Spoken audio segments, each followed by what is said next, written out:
Hello, I'm Patricia Kasim, Ontario's Information and Privacy Commissioner, and you're listening to Info Matters, a podcast about people, privacy, and access to information.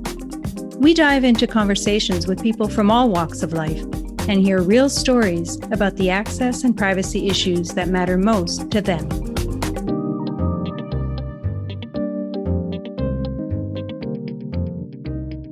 Welcome, listeners. Thanks for tuning in. There's no question that we're living through a time of great upheaval. Recent experience has shown us the vital role that peaceful and constructive community activism can play in supporting a healthy democracy. We're seeing such protests take place today across the country and around the globe, expressing fundamental disagreement and horror with the Russian invasion of Ukraine. And sadly, we're seeing similarly held views get stamped out among many courageous Russians standing up against their own government. While protests are the most obvious way for communities to get involved, there are so many other forms of everyday community activism that can bring about positive change. While it can be hard to find the time to pay attention and get involved in our communities, what with work, kids, home responsibilities, etc., democracy depends on the active participation of citizens, the engagement of everyday people who stay informed about what's happening around them, whether it's reading the local paper, reviewing the local council minutes, or filing a Freedom of Information request to dig deeper into government policies and programs. All of these steps can actively contribute to a more informed conversation about issues of public concern. Today's episode will explore the role that civic engagement can play in bringing about greater transparency of public institutions and better privacy protection for the benefit of citizens. My guest is Dave Meslin. He's a community organizer, activist, and TED Talk speaker. He's also the author of the best-selling book, Tear Down: Rebuilding Democracy from the Ground Up. He's been described as the ultimate ideas guy who firmly believes that communities are stronger, better, and smarter when everyone gets involved. Dave, welcome to the show. Thanks. It's an honor to be on the show. Thanks for inviting me. So to start things off, can you tell listeners a bit more about yourself and the nature of your work, and what inspired you to become a community organizer and activist for a living? Wow. My work is very hard to describe. I'm a kind of a political entrepreneur. So I'm often juggling half a dozen political projects that none of them really fit into a traditional box. So I don't do partisan work. I work with people right across the political spectrum. What I try and do is rally people together around issues that they care about and help find ways to amplify their voices to make real change happen. And along the way, I try and pay the rent as well. And those two things don't always go together. But I'm in my mid-40s now, and surprisingly, I'm finding that there are ways to live your life as a politically engaged leader and actually do that in a way that is economically sustainable to you as an individual. They don't teach you that in school. They describe careers in a more rigid way. I think I call myself a political biologist in the opening chapter of my book, because I'm constantly exploring and learning as I go. Fascinating. You gave a TED Talk a few years ago called The Antidote to Apathy, in which you challenged the view that people simply don't care enough to get involved in community issues, identifying instead the kinds of systemic barriers that keep people on the sidelines. Can you tell us about some of those barriers? For me, that came out of a period of my life when I was really engaged in traditional, like street-based protest activism. I mean, that's what a lot of people do when they're young and want to be involved politically, including all these amazing kids who are marching out of schools every Friday to protest against climate change. But I started to realize that I had become part of a kind of a fringe subculture. There was this group of people, we called ourselves activists, and we would go and march and protest. And it just kept nagging at me that in a city of 3 million people, why was this group so small? So I started thinking about other people in my life, my parents, my siblings, my old friends from high school. These are smart people, caring people, They feel passionate about all the same issues I do. I mean, who isn't scared of climate change right now? Who doesn't care about poverty? Who doesn't care about economic equality, harm reduction, immigration issues, war? Yet for some reason, most people don't know how to translate those passionate views into action. I just felt really strongly that it can't be because they don't care. Something else must be holding them back. So I started exploring what those barriers are. And the more I looked, the more it actually became incredibly obvious that almost every government structure and program and service almost seems designed to make sure that no one knows it's there, or if they find it's there, wouldn't know how to use it. And if they do figure out how to use it, they won't enjoy the experience and they're unlikely to do it again. I have a chapter in my book called The Mechanics of Exclusion. And I talk about how it can be the tiniest details that might make someone feel unwelcome or feel like an environment they're in, it feels hostile. I use an analogy where I talk about how a multi-billion-dollar sewer system in a metropolis like Toronto or New York or Chicago, when it breaks down, it's usually because of the tiniest things like dental floss and baby wipes. But these little tiny things together become very powerful and can interfere with a very large machine. Likewise, I think when we talk about inclusion when it comes to political spaces, I think there's little details that most people wouldn't notice, but combined, they send an important message. And the message they send to an ordinary person is, you're not welcome here. You're not part of the inside club. And the inside club, of course, is the municipal staff or provincial, federal. They're like civil service. It's their job to be there. And they, of course, know how the systems work. You've got politicians. It's their job to be there. They're paid to be there, and they know how it works. You have political staff, and then you have lobbyists, and you have the media. All those people make up this kind of political ecosystem, but they're all employed and trained to know how to navigate that space. You walk into those spaces as a citizen, and it just feels like a labyrinth.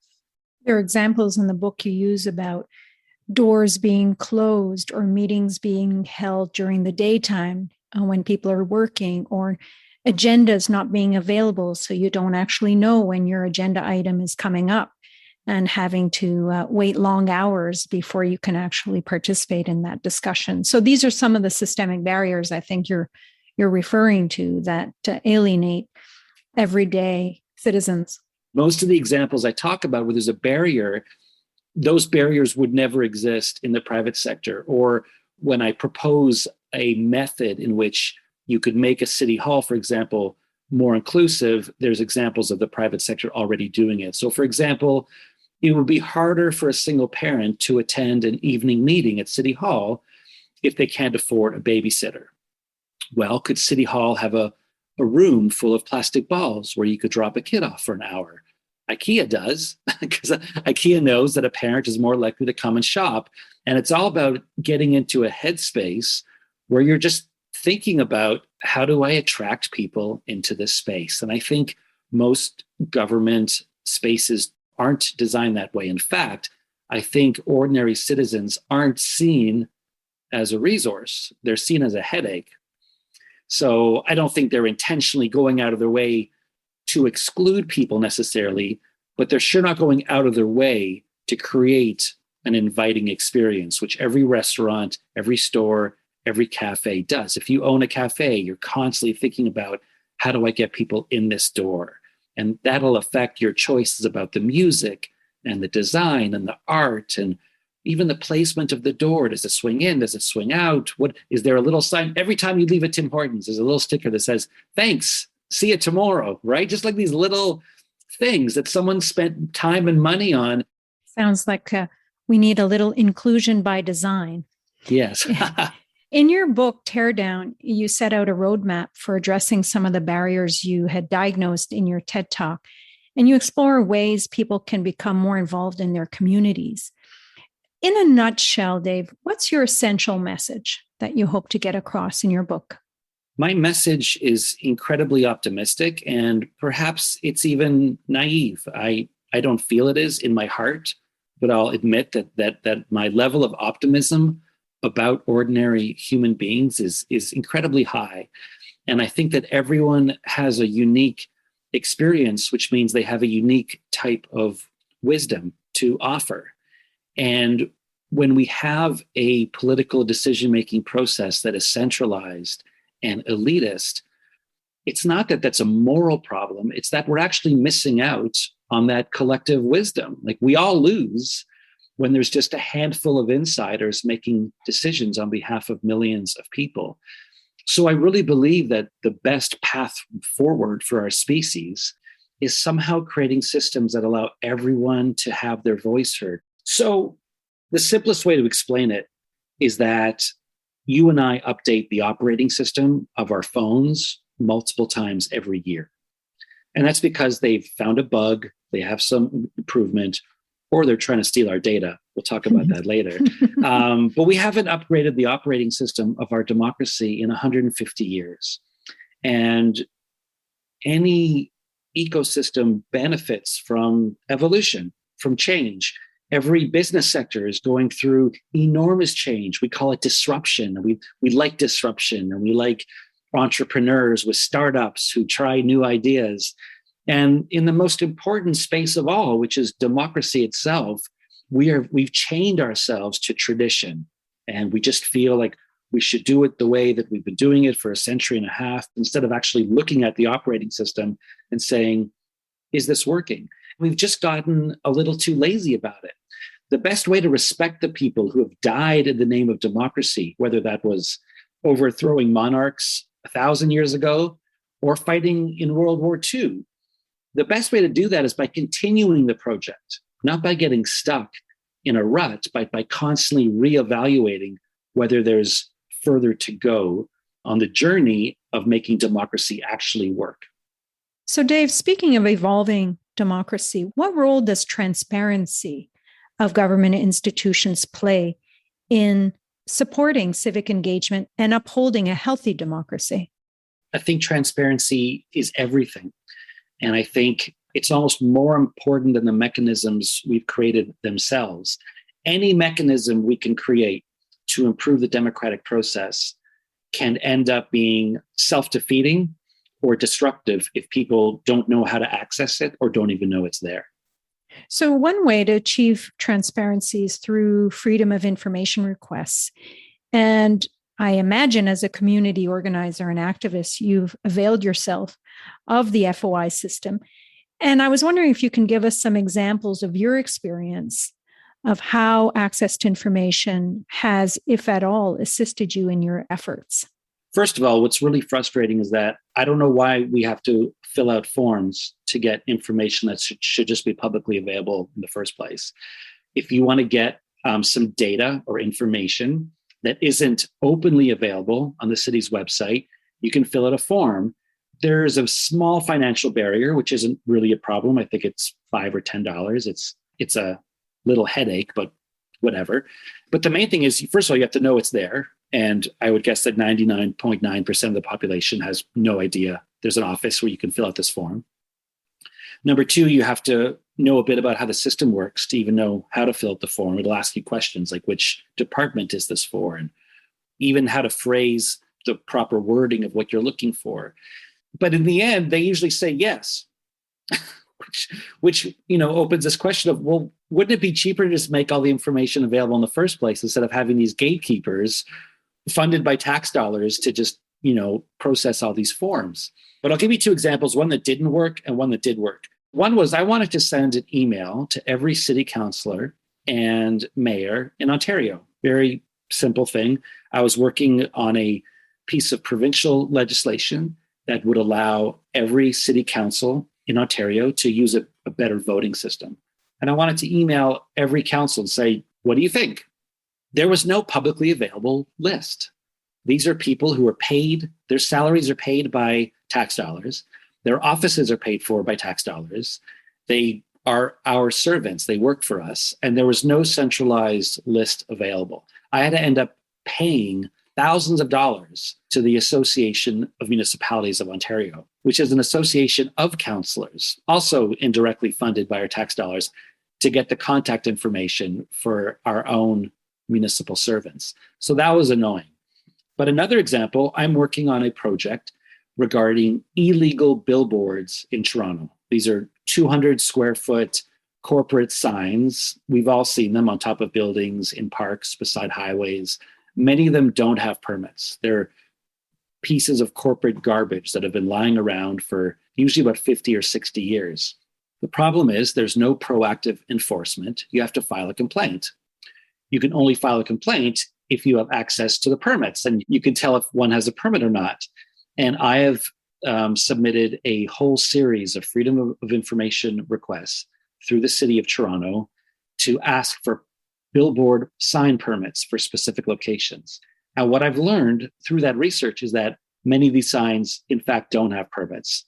And now I'm working with the city to actually remove them. So on the one hand, it's a success story because I was able to get the information. On the other hand, I shouldn't have had to fill out a form. And really, bylaw enforcement should be doing this work anyways. It shouldn't be a volunteer citizen doing the work of the city.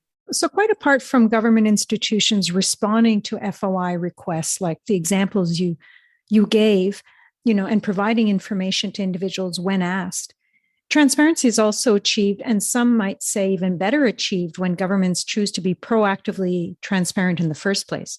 So you alluded to this earlier, Dave, but I want to ask you, how would you rate Ontario's public institutions generally at being proactively transparent with citizens about decisions and actions that they take? I think everyone would agree that things are more open now than they were, let's say, 20, 30 years ago, primarily because the internet makes it so much easier to share information.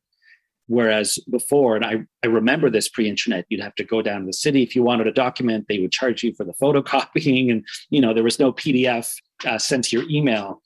That said, my experience leads me to believe that there's still an enormous amount of work to do, and we're just scratching the surface. And I know one of the criticisms of the open data movement so far, or I guess a criticism coming from the movement towards governments, is that they want to be able to brag and say, we've released, X amount of data sets, but they're releasing the most useless ones first that no one actually cares about, like registered dog names, rather than actually releasing data that people could use to visualize the geographic dispersion of poverty, for example, or other things. So what I'm hearing from open data advocates is that there are countries that are doing it great, and we are not yet a model.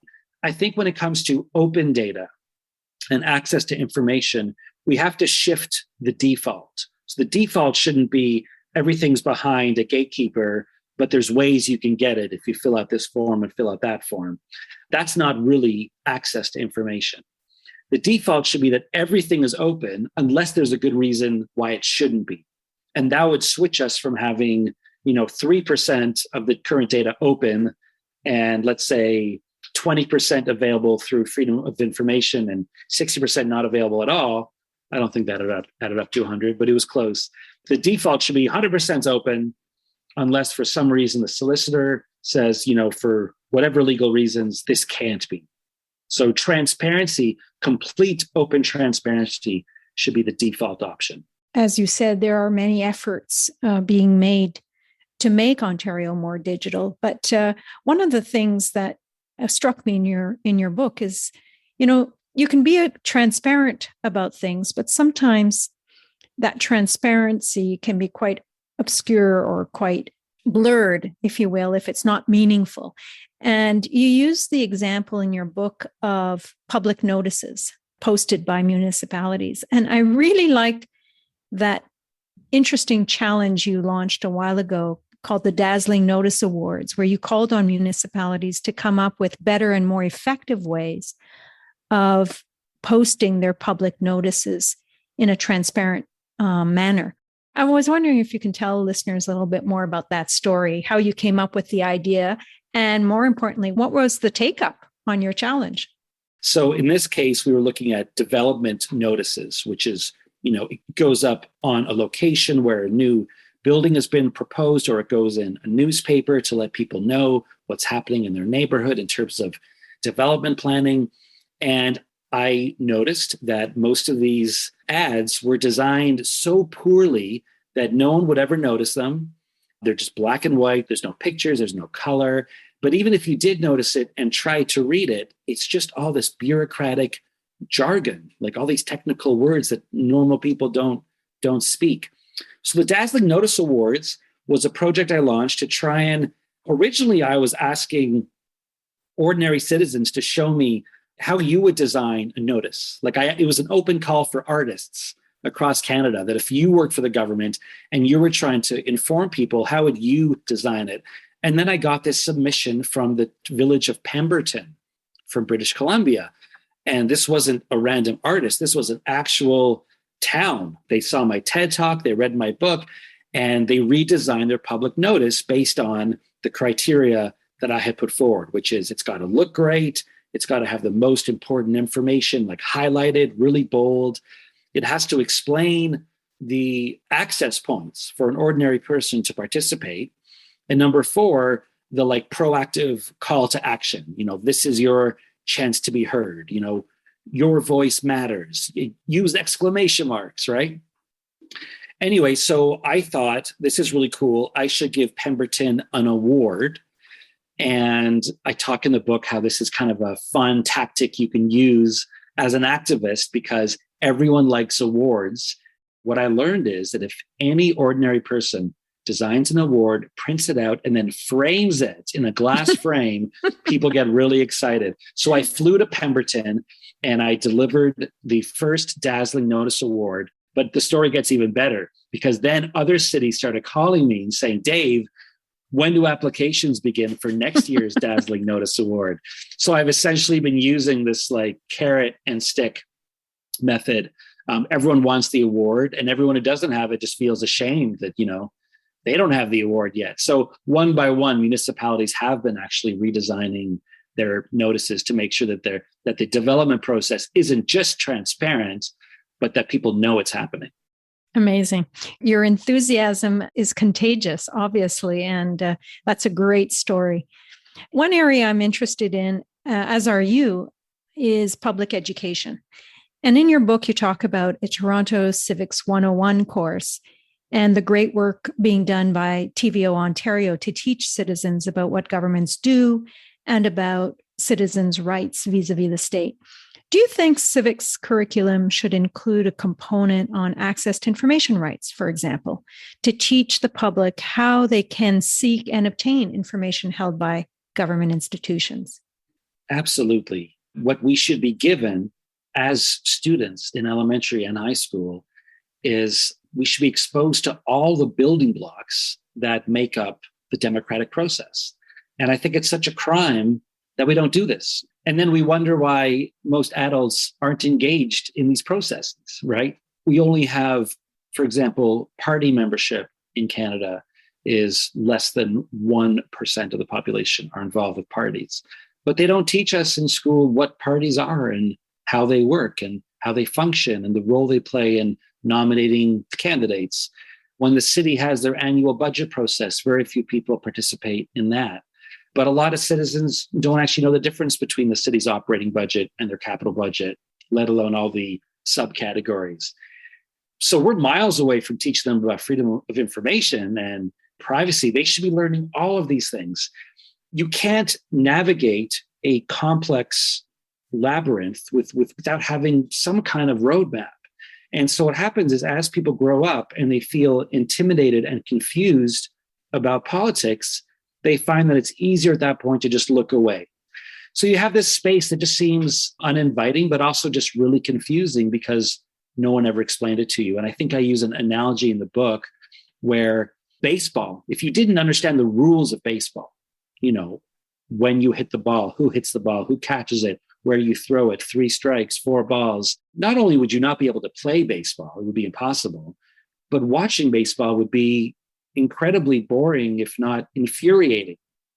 So if we don't teach people the rules of the game, they're just not going to play and they're not going to watch. And then we call that apathy as if it's their fault, which is really blaming the victim. So let's turn to privacy now. One thing I lament the most is how People nowadays are completely overwhelmed by privacy policies and feel like their only practical option is just to click I agree so they can just get on with it and access the product or service they need. And it just seems so discouraging to me, especially when people do care about their personal information, but feel like they virtually have no other choice in the matter. Your whole career, Dave, has been about engaging citizens and empowering them to have a say about important things that impact them and to say no to things they disagree with. How would we even start to engage individuals and democratize the process so they can push back on things like privacy policies that they don't agree with, let alone understand, without losing access to the service that they need or that they ultimately want? That's an amazing question. And I don't have a simple answer. What I will say is that I feel this relates back to what I was saying before about decentralizing decision making. And there's something similar here as well. I don't think the onus should be on citizens to have to decipher these long contracts. I don't think the answer to this is that we need to give people the tools and the knowledge so these contracts make more sense.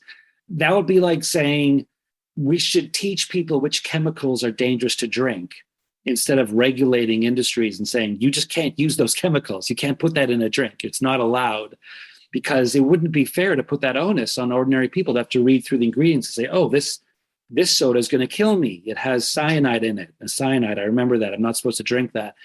So the same thing here. I click on these things every day. Every day I click on these buttons. And I feel like we need to regulate the rules around what they can ask. I would like to see a word limit on it. And it should be in the range of 100, if not 50. And I'm sure if any lawyers are listening, they're choking because they're like, well, we're at 20,000 words now.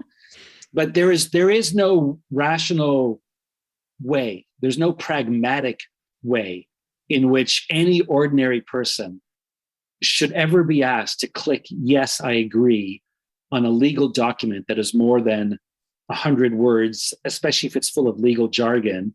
The onus should not be on ordinary people. It has the sector, these digital sectors need to be regulated to not poison us. They can't put cyanide in our pop anymore because I keep drinking it. I think you're absolutely right, Dave. Individuals shouldn't have to read long privacy policies. And even if we could get it down to 50 or 100 words, they have to be able to make meaningful choices. And that means feeling empowered. A lot of that empowerment has to start from a young age. And you recently participated in a webcast my office hosted for Privacy Day about how we can empower the next generation of digital citizens. You were quite outspoken about the need to reform civics education in schools and to start empowering youth to understand and navigate the digital world they live in. So, Dave, how do you get youth fired up about things like this?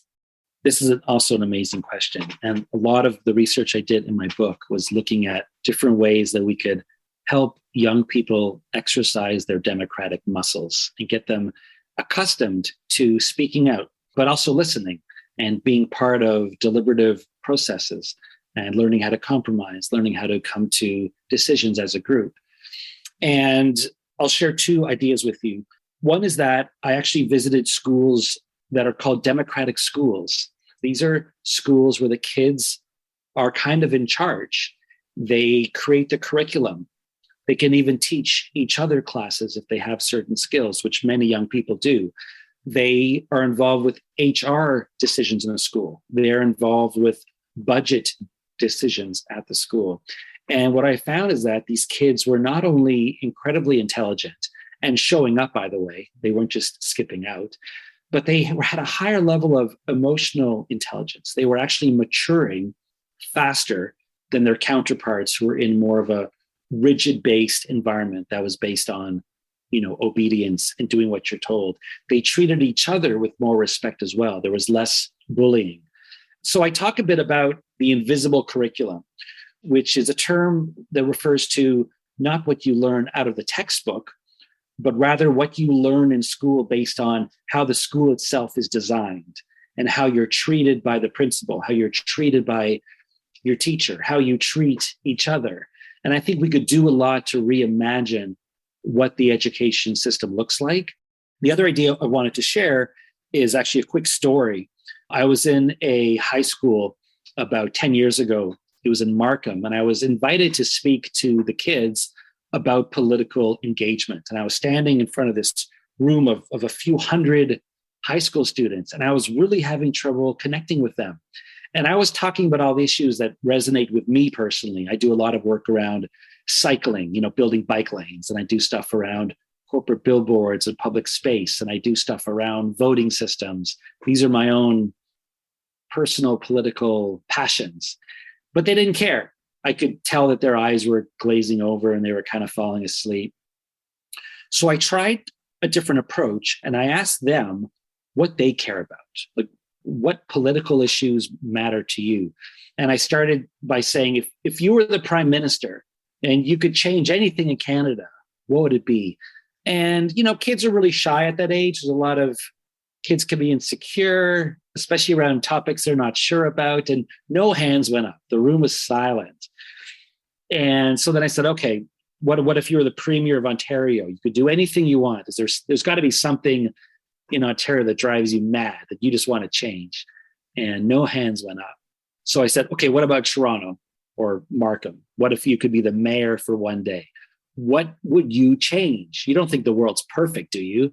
So then I brought it really, really down to home. And I said, okay, you're the principal for one day.